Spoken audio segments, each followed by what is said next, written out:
kajian kita dengan kita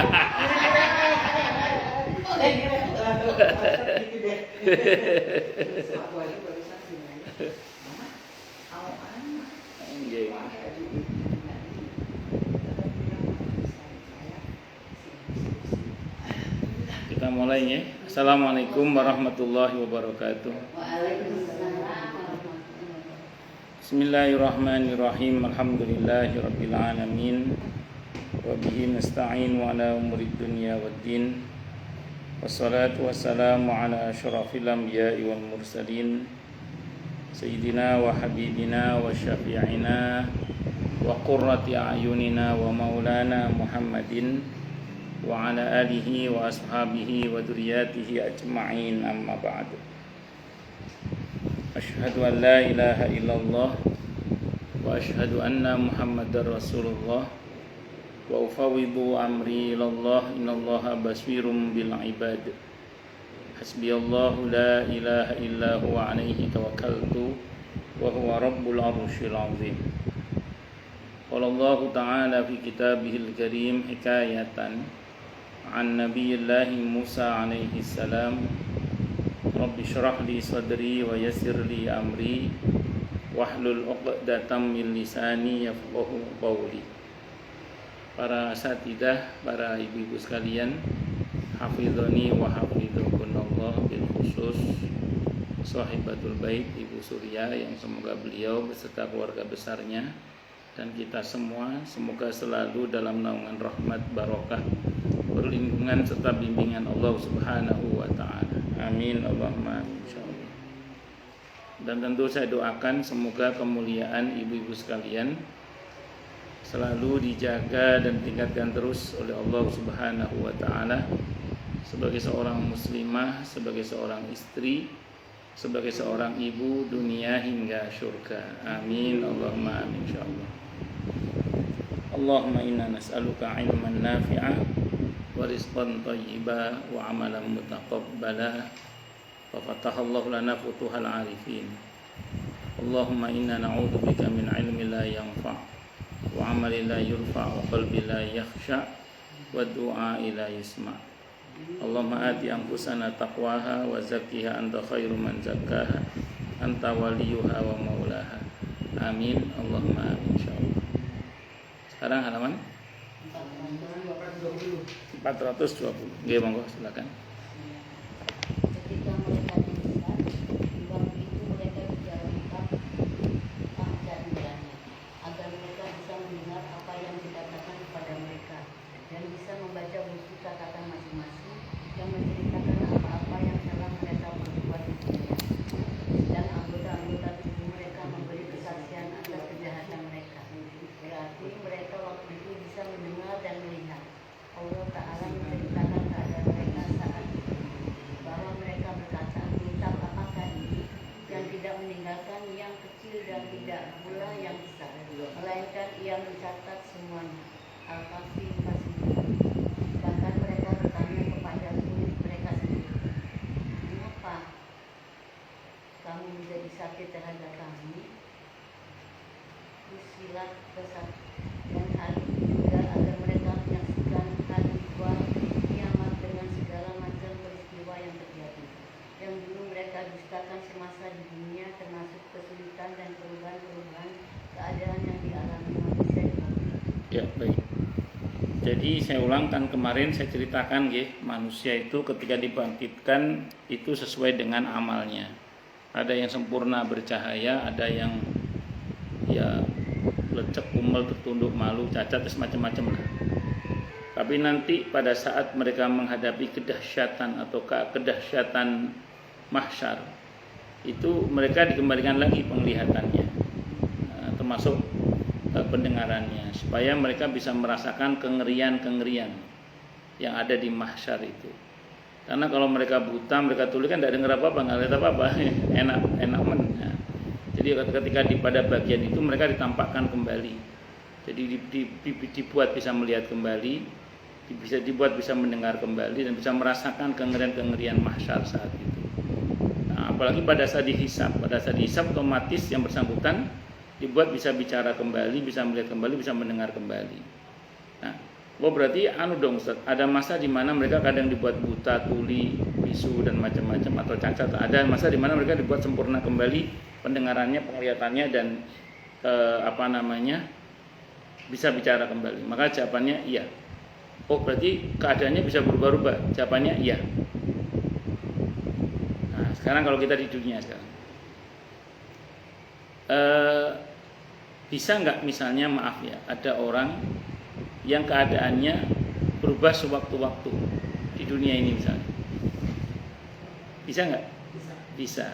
Contoh misalnya, ini contoh aja nih, naudzubillah ya. Ada orang, saya punya teman lah, semoga Allah selamatkan kita semua, amin insyaallah. Teman saya ini saat itu masih kecil ya, saya masih teman SD masih kecil. Di kampung saya beliau ini dikenal sebagai orang yang tidak paling ganteng sih ganteng lah kalau bahasanya. Naik sepeda kenceng nabrak tumpuan batu itu loh. Alhamdulillah masya Allah masih hidup sih. Cuma kan jadinya ada luka di wajahnya kan, otomatis dijahit. Iya. Berubah nggak wajahnya kira-kira? Oke, berubah. Ada orang minum obat, dosisnya terlalu tinggi sampai budek, bisa nggak? Oke, bisa. Termasuk juga misalnya ada orang yang tadinya melek untuk kena diabetes buta, ada nggak? Yang maksud saya itu kan orang bisa berubah-ubah. Nanti suatu saat dengan Allah sembuh, bisa nggak? Misalnya kalau Allah berkehendak sembuh, bisa nggak? Ya, artinya di dunia saja itu ada gitu. Maka nanti di akhirat pun juga ada orang-orang yang seperti itu. Kadang oleh Allah ditampakkan kembali apa yang harusnya bisa dia lihat. Ada masa di mana dia dibuat buta juga misalnya. Itu semua ya tergantung suka-suka Allah bagaimana mengaturnya lah. Tapi yang pasti gini, ketika dia bisa melihat dan mendengar itu, untuk menyaksikan kengerian-kengerian itu masalahnya, itu loh masalahnya. Ya, harapan kita adalah ya kita dari awal sempurna, bercahaya dan bahagia itu. Amin Allahumma amin. Untuk kita harapannya sih seperti itu. Nah, tadi dikatakan ada proses membaca catatan amal ya. Sebenarnya gini, semua orang itu kan nanti akan diberi buku catatan amalnya, semua orang. Namun ada orang-orang tertentu yang dengan izin Allah ujungnya itu diampuni. Hadisnya Bukhari. Jadi ada dua model yang saya baca. Nanti ketemu kita atau sudah di kitab ini kita temukan. Jadi gini, hadisnya Bukhari di antara. Misalnya dipanggil, oh nih, misalnya gitu ya, sini dipanggil oleh Allah secara pribadi. Jadi nggak ada yang tahu kecuali Bu Foni dan Allah saja. Kecuali Allah dan Bu Foni saja. Nggak ada yang tahu kecuali Allah dan Bu Foni saja. Hadis yang pertama, Allah bilang kepada Bu Foni, ini istilah mafhum riwayat. Baca catatan amalmu. Dan catatan amal yang pertama dibaca adalah catatan keburukan. Wah, Bu Foni tegangnya pol-polan. Kenapa? Karena baca catatan keburukan. Sampai-sampai Bu Foni itu mengatakan, aduh celaka saya. Kalau gini caranya celaka. Gimana nggak celaka kalau catatan keburukan? Tapi di akhir catatan itu ada kata-kata begini. Kalau bahasa kita ini mafhum riwayat, semua dosa tersebut di atas sudah aku ampuni, kata Allah. Akhirnya Bu Foni itu keluar hanya membawa catatan kebaikan tanpa keburukan sama sekali. Seneng nggak kalau kita gitu? Nah, semoga kita termasuk yang gitu ya. Amin. Ada yang begitu. Nah, ada yang kedua. Kalau yang kedua ini Allah tunjukkan catatannya dan Allah bertanya kepada dia. Dan ini mafhum riwayat ya. Tentu Allah Maha tahu. Kalau Allah bertanya bukan berarti Allah tidak tahu. Ini mafhum riwayat. Ini istilahnya Allah bertanya ini hanya bahasa administrasi aja. Surya, ngaku nggak ini? Bu Surya misalnya, ayo ngaku nggak ini? Dan itu tidak ada yang tahu kecuali Allah sama Bu Surya aja, berdua aja. Ngaku nggak Surya? Misalnya gitu. Iya ya Allah, ya Allah. Catatan keburukan semua. Yang tampakan pertama keburukannya semua. Dalam hadis itu disebutkan ya Bu Surya itu kemeringat gampangannya. Kalau bahasa Jawanya itu kemeringat. Sampai-sampai orang yang ditanya oleh Allah itu berkata, aduh, celaka saya. Karena catatan keburukan semua ditunjukkan. Kalau tadi kan suruh baca, ini ditunjukkan. Ngaku enggak. Gimana enggak ngaku yang nanya Allah dan Allah pasti Maha tahu kan. Nah, Terus kata Allah dalam hadis qudsi itu, lihat, dihapus semua. Sudah aku hapus semua kesalahanmu. Sekarang kamu keluar hanya membawa kebaikan, tidak membawa keburukan sama sekali. Senang apa enggak kira-kira? Nah, semoga kita seperti itu ya, amin insyaallah. Nah, itu. Nah, ini kan ini untuk orang-orang yang di dunia itu banyak bertobat minta ampun kepada Allah. Ini untuk orang-orang yang di dunia itu banyak menutup aib saudaranya. Ini orang-orang yang di dunia itu banyak memaafkan orang lain. Insya Allah masuk dalam hadis ini. Insya Allah. Nah, monggo lanjut silakan.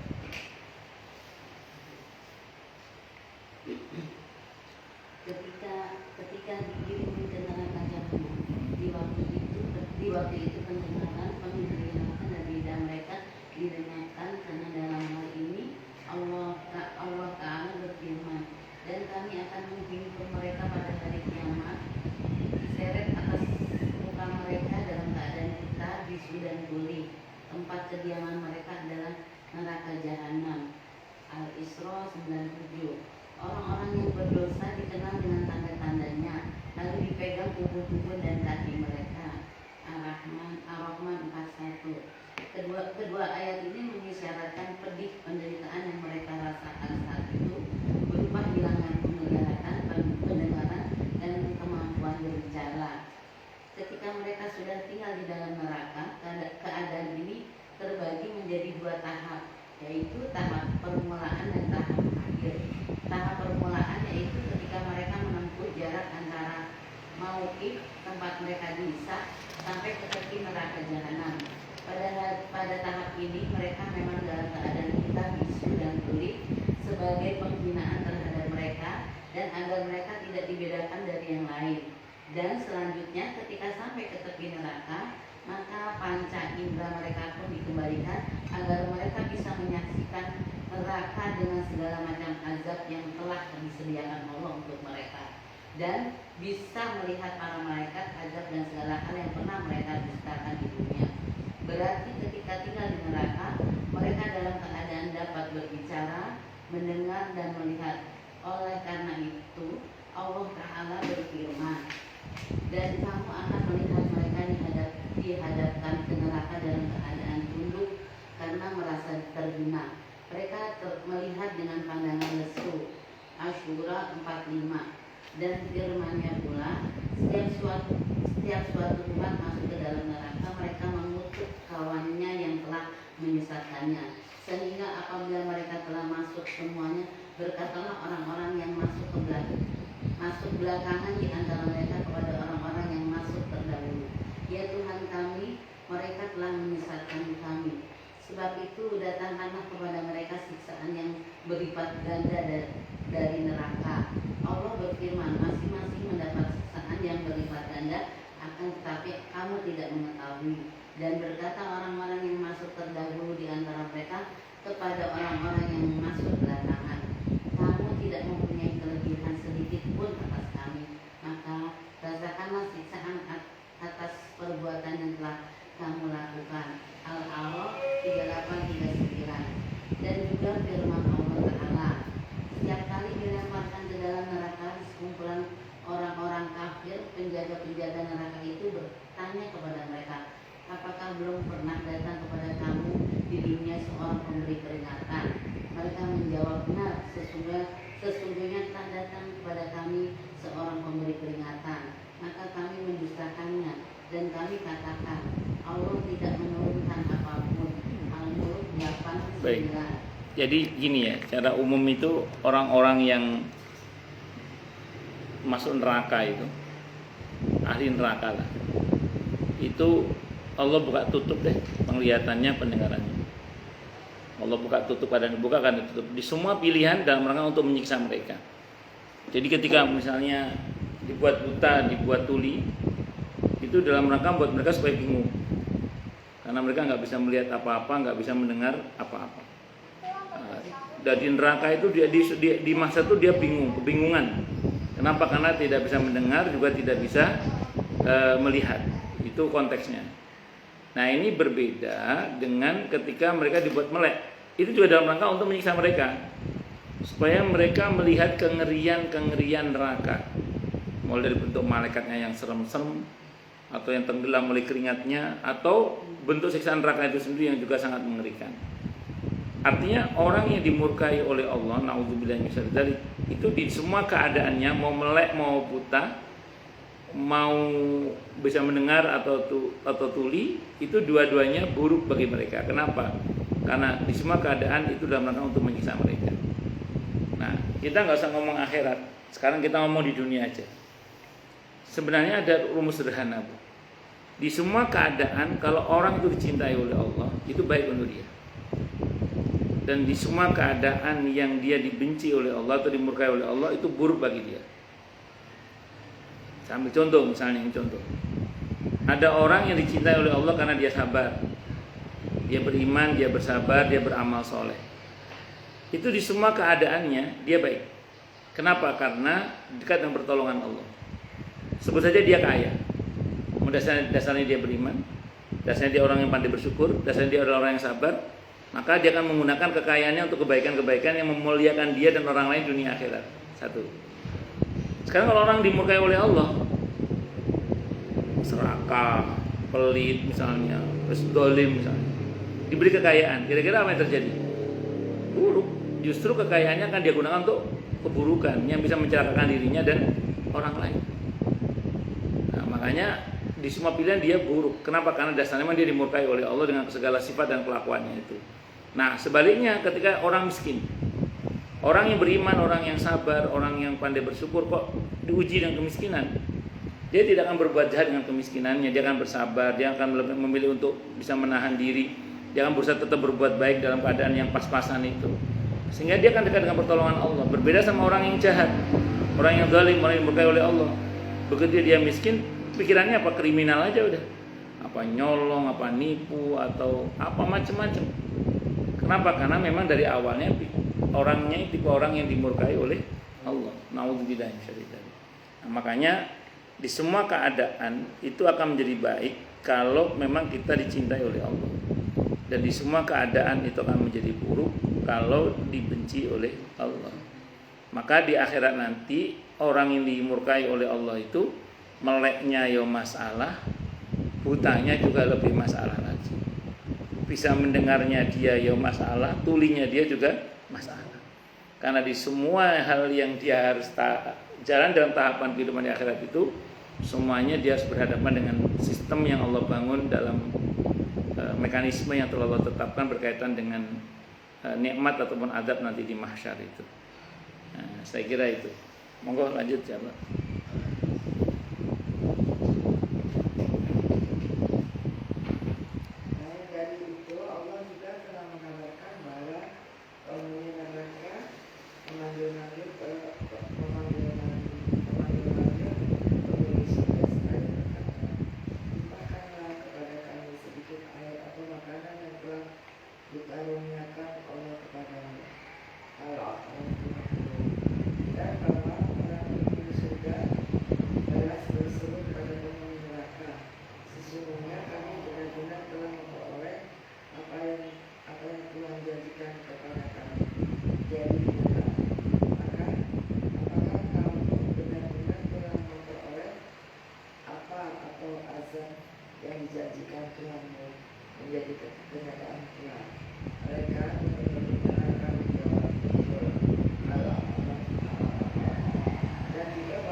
Baik, saya mau terangkan dulu ya.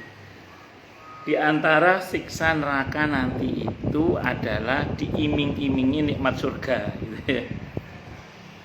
Saya ulang, di antara siksa neraka itu adalah diiming-imingi nikmat surga. Kenapa kok begitu ya Ustaz? Ya karena memang dulu di dunia orang yang ahli neraka itu sering iming-imingi ahli surga. Sering pamer kemewahan dengan kemaksiatannya kepada orang beriman, seolah-olah kamu sih ibadah melulu, nggak banyak uangnya nih kita nih, walaupun jadi seolah-olah dia mencibir orang-orang yang beriman dengan kemewahan duniawi dan prestasi duniawinya itu. Nah, nanti di akhirat sebagai bentuk siksaan untuk mereka adalah kepada mereka akan dipamerkan kemewahan surga sehingga mereka kepingin.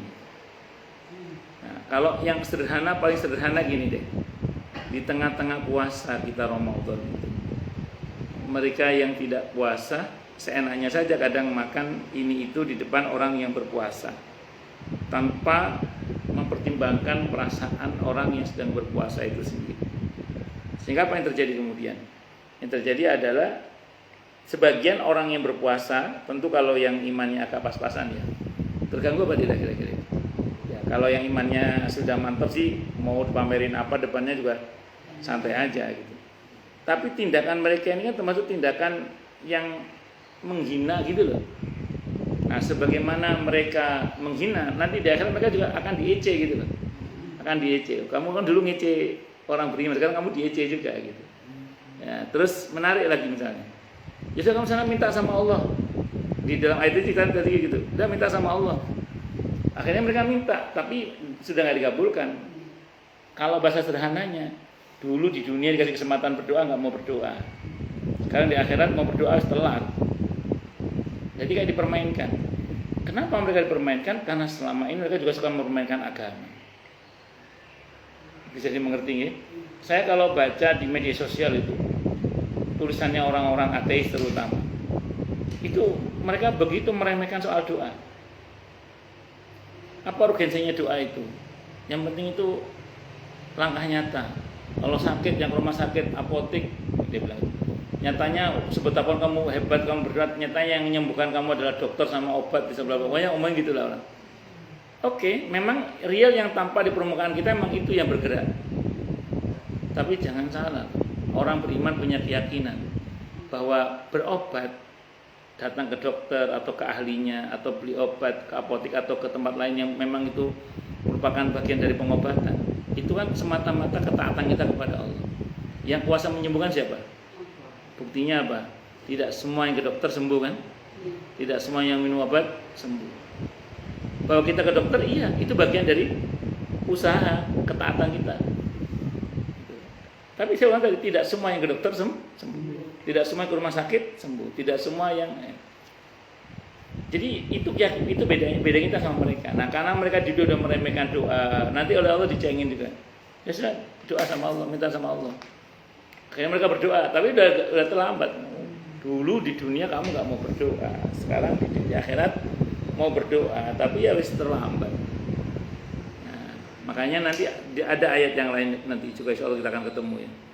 Ketika orang beriman, karena nanti ada orang beriman yang masuk neraka juga. Itu orang kafir itu ngomong gini, orang kafir itu ngomong gini sama orang Islam itu. Ternyata kamu sama aja dengan saya. Kamu beriman, capek-capek beriman, ujungnya kamu masuk neraka juga. Sementara aku yang saat itu dia di dunia tidak beriman, masuk neraka juga. Ternyata kita sama. Itu Allah nggak terima. Allah nggak terima. Sehingga kemudian akhirnya beriman itu suruh masuk surga, yang kafir tetap di neraka. Iya. Jadi banyak orang kafir itu walaupun di akhirat tetap songong juga ya semuanya.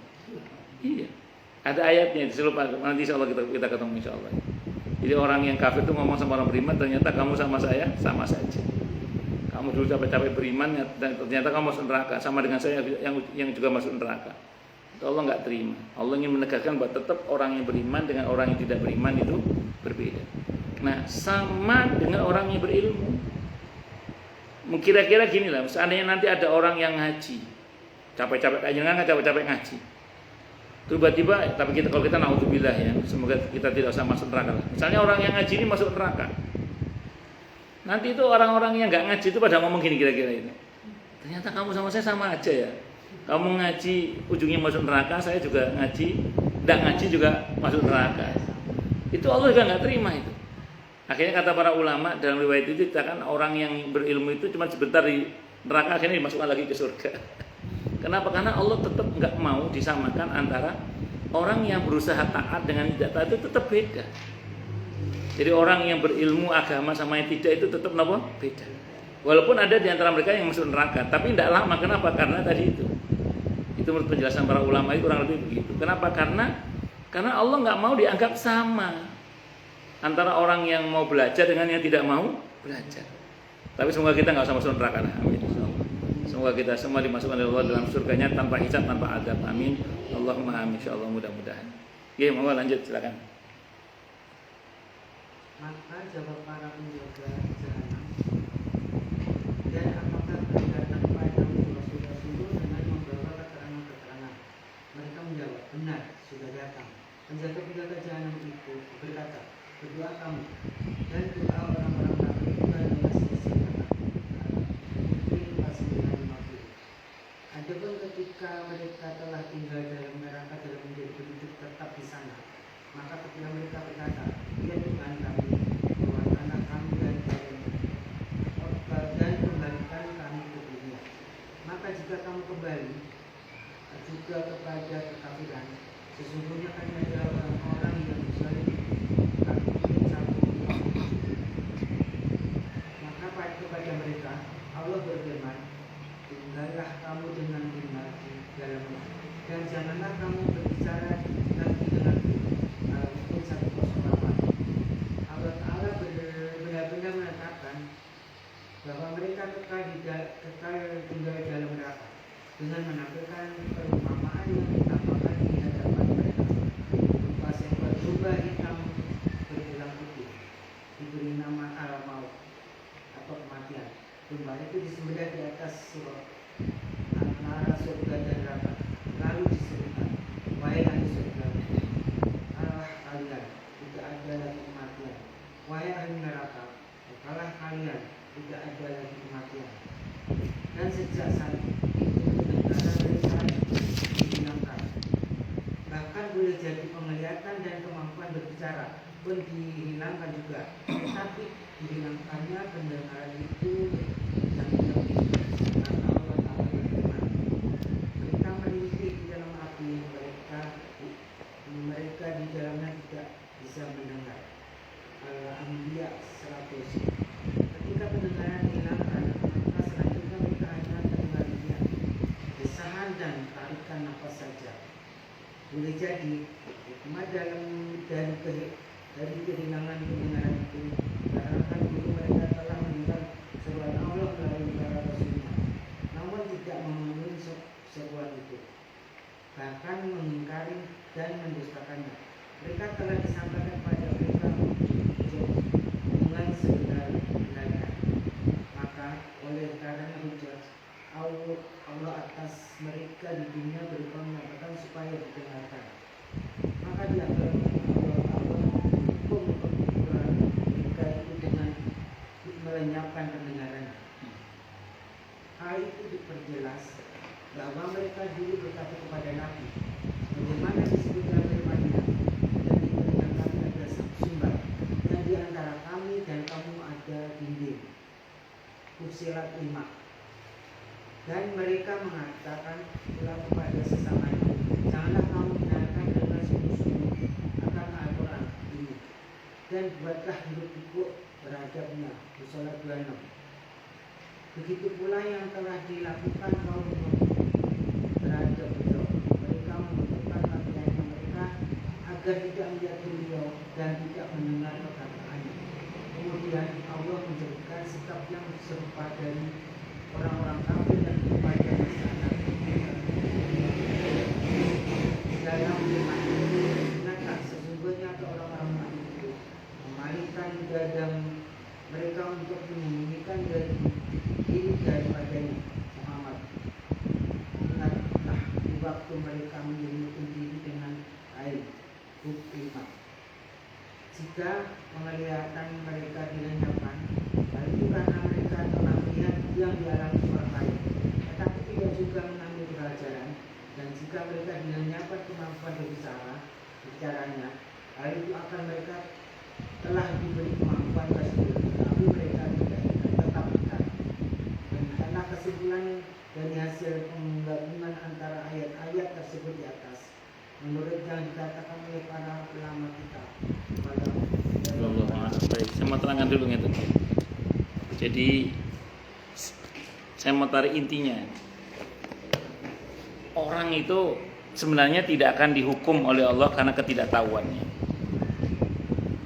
Saya ulang, orang itu tidak akan dihukum oleh Allah karena ketidaktahuannya. Ini rumus dasarnya. Sambil contoh gini, tolong bacaan dulu ayatnya. Surah Al-Isra, surah ke-17 ayat 15 Bu. Baca terjemahannya Bu. Siapa monggo siapa ya? Surah Al-Isra ayat 15 monggo. Nggih. Barang siapa berbuat sesuai dengan petunjuk Allah, maka sesungguhnya itu untuk keselamatan dirinya sendiri. Iya. Dan barang siapa tersesat, maka sesungguhnya kerugian itu bagi dirinya sendiri. Iya. Dan seorang yang berdosa tidak dapat memikul dosa orang lain, tetapi kami tidak akan menyiksa sebelum kami mengutus seorang. Kami tidak akan menyiksa hingga kami telah mengutus seorang rasul. Makanya gini, kalau misalnya, mohon maaf, ada orang sampai matinya dia kafir. Dia kafir karena memang dia tidak pernah mendengar sama sekali berita tentang Islam. Misalnya orang yang tinggal di pulau terpencil yang tidak pernah sampai kepada mereka dakwah tentang Islam. Orang seperti ini masuk dalam ayat ini. Kenapa? Karena belum sampai kepadanya. Ya, walaupun dia mati udah tua misalnya. Atau mungkin ada sebagian orang yang diisolir di sebuah biara misalnya. Dari kecil dia di biara misalnya, di biara, dan dia tidak pernah berinteraksi dengan orang luar, termasuk dengan orang Islam, tidak pernah. Sehingga dia tidak pernah mendengar kebenaran Islam sama sekali. Maka orang yang seperti ini andaikan dia mati, dia masuk dalam kategori ayat ini. Tidak akan disiksa oleh Allah. Ada orang yang mungkin mengalami keterbelakangan mental, apa namanya? Saya mungkin atau ya itulah. Ya. Nah, autis tak nopo namanya ngoten nggih. Nah, iya idiot lah, apalagi idiot ya. Autis atau apalagi sampai idiot. Sehingga kemudian dia mengikut agama keluarganya, misalnya gitu ya, yang bukan Islam misalnya.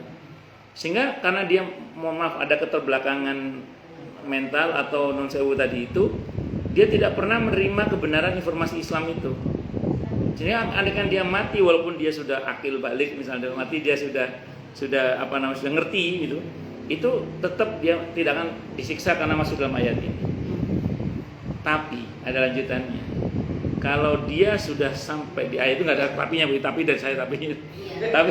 Tapi kalau yang bersangkutan misalnya sudah mengenal Islam, sudah diberitahu tentang adanya Islam, disampaikan tentang kebenaran Al-Quran, kebenaran Nabi kita Muhammad SAW, tapi dia menolaknya, tidak mau menerima kebenaran itu nanti ada pertanggung jawabannya. Satu dulu. Yang kedua gini, kalau dalam konteks sesama orang Islamnya sekarang gini, misalnya ada orang,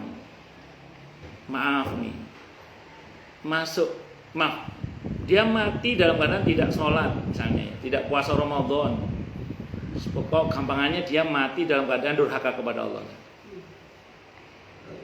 Kalau kedurhakaan yang terjadi pada dia itu adalah karena dia nggak bisa sholat, tidak bisa puasa Ramadan,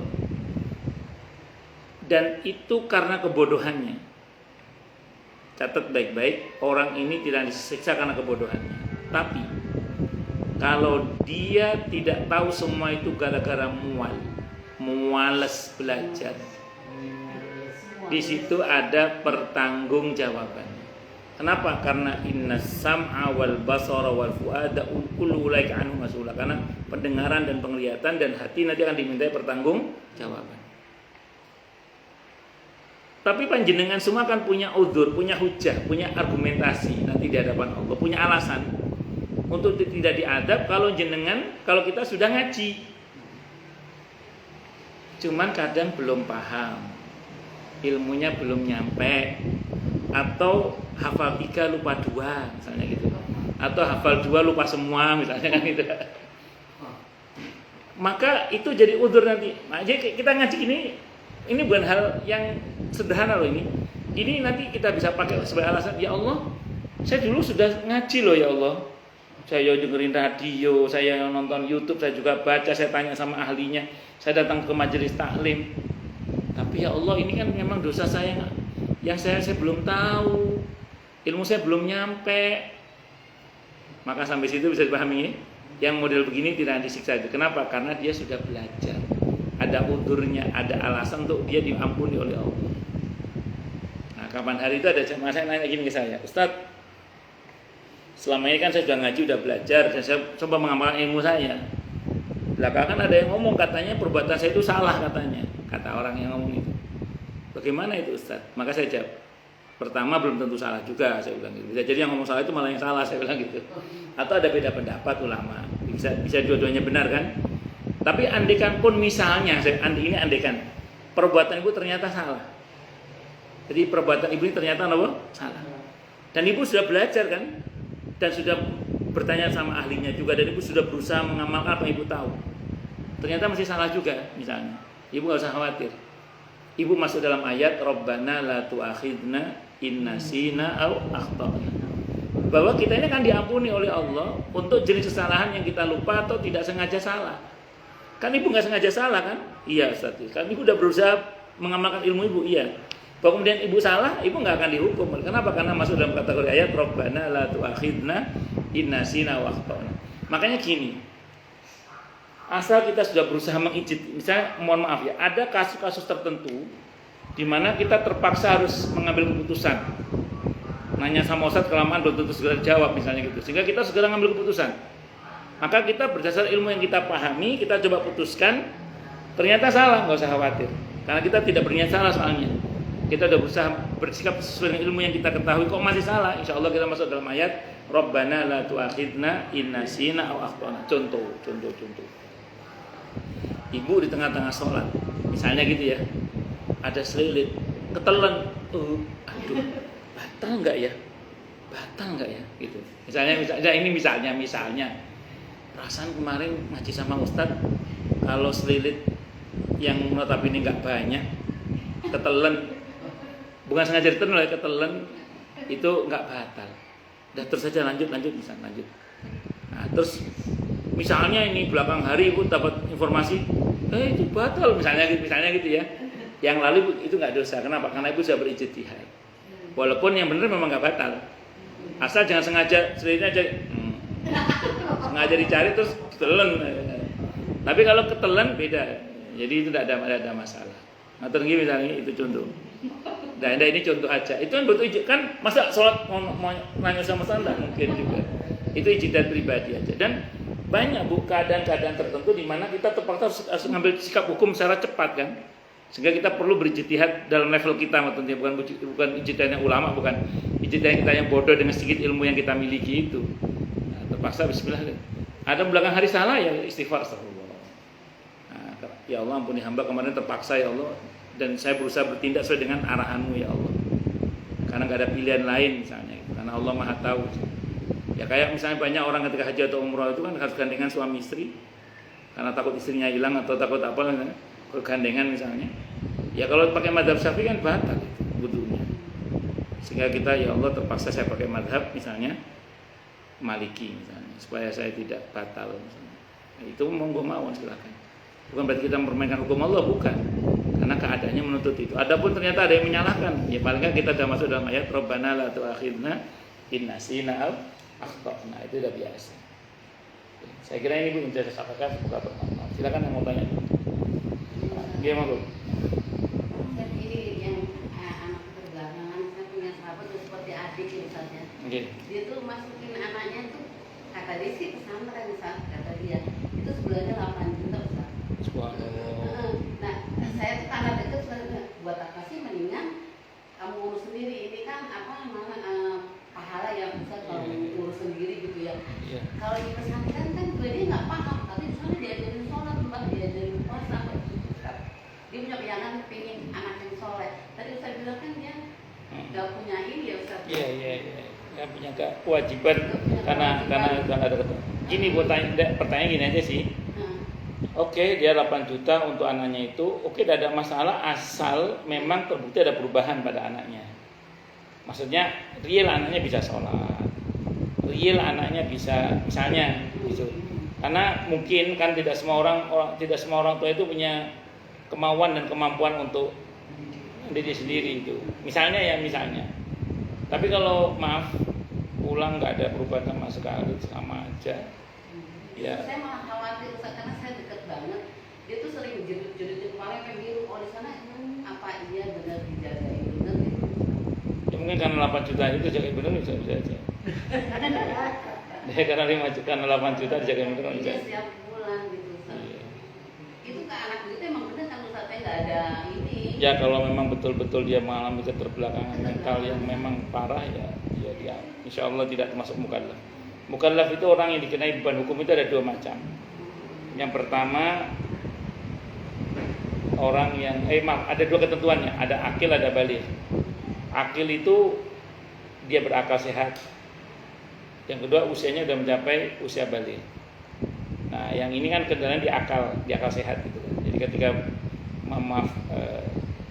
tidak mampu bernalar dengan baik dan benar ya berarti dia bukan mukallaf. Saya kira itu. Ibunya tuh khawatir kan namanya ini dia punya hawa nafsu gitu Ustaz. Gitu. Normal itu. Yang dia khawatirkan itu karena di rumahnya ada kakaknya perempuan gitu. Itu nggak apa-apa ya Ustaz ya? Ya silakan aja, itu ijtihad pribadi. Oh. Enggak ada masalah. Oh, memang nggak bisa bedain kakak sama bukan kakak. Karena dia keterbelakangan itu Ustaz. Oh, jadi kadang nggak tahu. Dia punya hawa nafsu. Ya, nggak bisa bedain kakak sama orang lain. Bisa. Oh. Iya betul. Saya juga punya ada jamaah itu. Dia punya bukan adik angkat juga sih, adik pungut lebih tepatnya. Jadi ada orang jual bayi dibuang di kardus ceritanya sama ibunya istrinya itu diasuh sampai besar. Itu betul kalau udah syahwat itu pernah pintu itu sampai pintu kamarnya kalau udah syahwat dia dikunci sampai habis 2 pintu kalau nggak salah itu. Maksud saking kalau udah syahwat dia menakutkan gitu. Kalau syahwat itu menakutkan juga. Apalagi dia laki-laki. Gitu. Kalau pas syahwat, tapi kalau nggak syahwat ya biasa. Kalau udah pas syahwat itu menyalurkannya itu sampai habis 2 pintu kalau nggak salah itu. Alhamdulillah bisa tidak. Udah mulai marah-marah apa gitu. Sudah karu-karuan. Kalau pas syahwatnya lagi kambuh itu. Sementara laki-laki kan tahu sendiri kan. Iya. Kalau perempuan mungkin masih mending ya, kalau laki-laki kan serem juga. Tapi kalau saya psikolog yang kemudian anak-anak itu kan, yang perempuan itu disterilin Ustaz. Karena dia kalau dingin cari lahan keluar lahannya nyari cowok gitu. Nah sekarang tukang bangunan kan kebetulan cakep ya. Jadi beberapa kali hamil yang menurut saya ini pada disterilin yang seperti itu kan. Iya sama. Ya karena naluri yang manusia kan.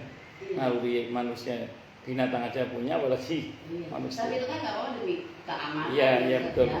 Pertimbangannya itu sih. Ini terus kan kalau ada tukang disamperin, gimana nggak dihamilin kan teman saya. Udah aja, kan mereka haid juga kan. Jadi yang anaknya teman udah umur 16. Habis sunat. Habis sunat ini.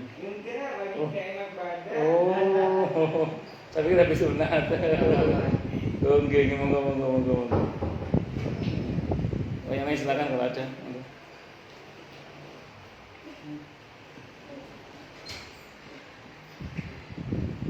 Jelas semua atau tidak jelas semua?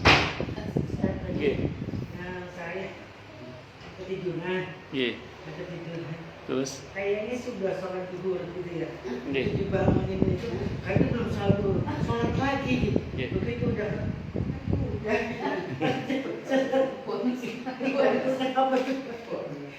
Habis sholat kan tadi jam 12 kurang ya. Sholat 5 gitu. Macet juga begitu. Itu nggak cuma ibu, banyak orang alami gitu juga sama. Ya kadang kita bangun kalau tidur kadang udah sholat tuh, begitu bangun kadang perasaan kayak belum sholat itu buru-buru. Nah, kalau ibu sholat lagi juga nggak ada masalah. Nah, andai kan misalnya ibu ternyata belum sholat dan ibu belum sholat, misalnya ibu lupa tidak sholat misalnya, itu juga bisa terjadi kan? Ya. Kalau yang gitu, kalau saya gini kasusnya, jadi gini. Kan misalnya dan semoga kita kan termasuk tipe orang yang sholat di awal waktu misalnya gitu, insya Allah. Nah, suatu saat ada udzur, namanya orang kan ada udzur macam-macam lah udzur itu. Sampailah jam 1:30 atau jam 1 misalnya gitu. Karena kita udah terbiasa sholat di awal waktu, kadang perasaan itu udah sholat aja, Pak. Pernah ngalamin gitu nggak? Saya pernah ngalamin itu. Jadi santai aja merasa udah sholat gitu. Padahal belum sholat, karena sudah terbiasa sholat awal waktu itu. Begitu. Iya. Iya, ada hadisnya nanti itu. Nah, ingat untungnya kadang waktu masih ada, atau kadang udah kelewat. Kalau udah kelewat, ya udah qadha. Kata Nabi gini, barang siapa yang tertidur atau lupa, hendaklah dia segera mengerjakan sholat yang tertinggal itu di saat dia ingat atau saat dia bangun atau kamakol. Gitu. Saya kira itu. Jadi itu namanya qadha. Tapi nggak perlu waktu misalnya yang ada waktu yang diharamkan itu enggak. Kalau mengqadha sholat itu tidak ngaruh itu. Waktu itu nggak ngaruh. Waktu itu nggak ngaruh. Jadi yang dimaksud dengan waktu terlarang itu kalau untuk sholat sunnah mutlak. Saya pikir habis sunat. Oh ya Allah.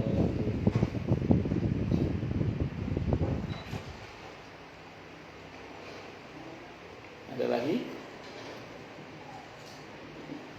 Cukup dulu ya.